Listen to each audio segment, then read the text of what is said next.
Hi guys, this is Juan Carniel Solution.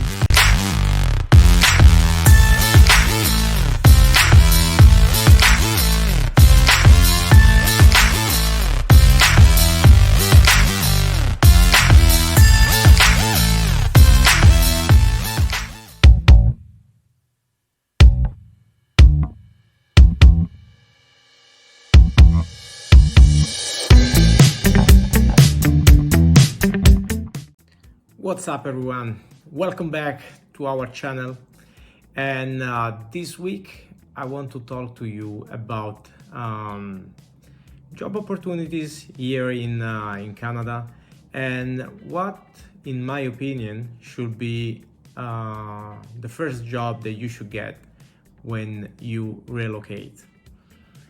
So many of you, when picking the province where you're gonna move to, you think about minimum wage, you think about what's my salary gonna be, what kind of job I will be getting when I first move, is my English good enough to get a good job.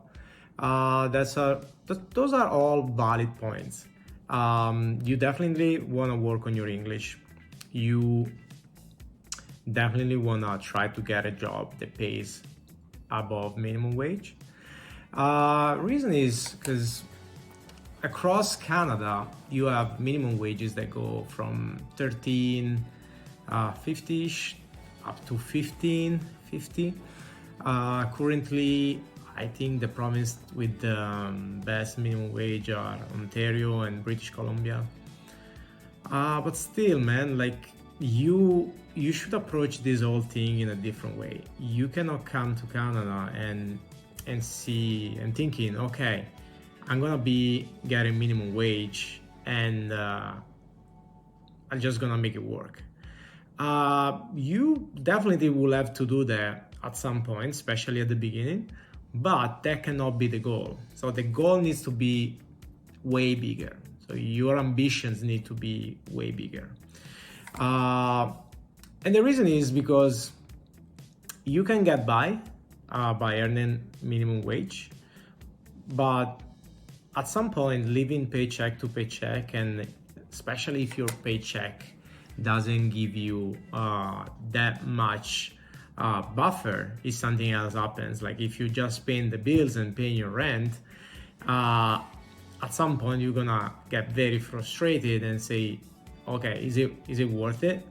Depending on the country you're coming from, you can have like a very dignified life earning minimum wage here in Canada compared to countries from South America or Africa or whatever.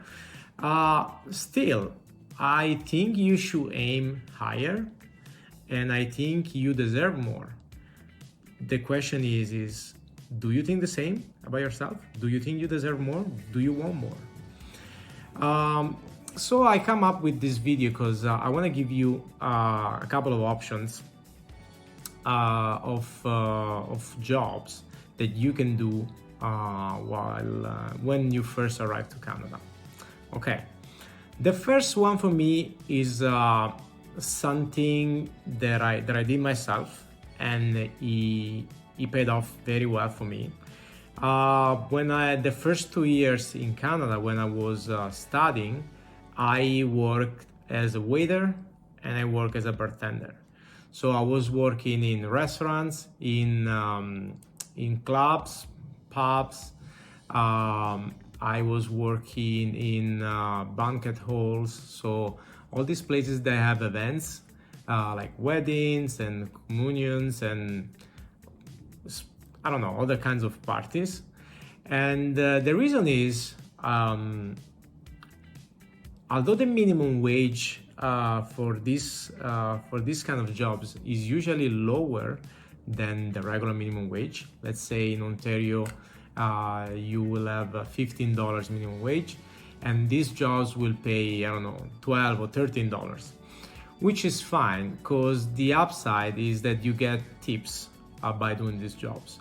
So tips in Canada are very big, in the States as well. So it's a common use for people to leave a tip for that kind of service. Even if you go to a restaurant or if you go to a bar and grab a drink, you will always tip your server or your bartender. That is awesome because the shifts are usually not that long. It's usually 5-6 hour shifts. I was doing that 3 to 4 times a week, and that actually allowed me to pay for school, to pay housing and groceries and everything.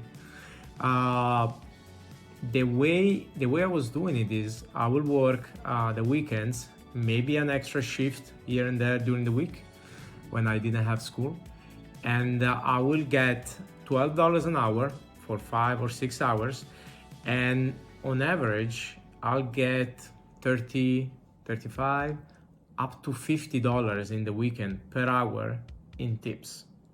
That's huge. Okay, there's no any other entry job that I know of that will pay you that much.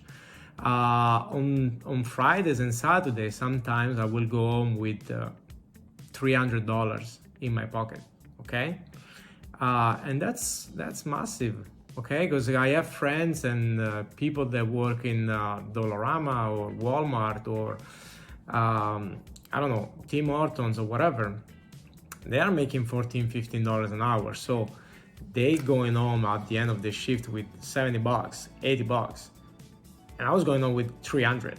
Okay, there's 3-4x what were they making, and that's huge. Okay, because I don't have to work so many hours to be able to pay for my expenses, and still I have more free time, and the quality of my job is gonna be better, and I'm not as burned out as my other friends because they work more and they're making less money. So there is this frustration, and there is also the money part, right?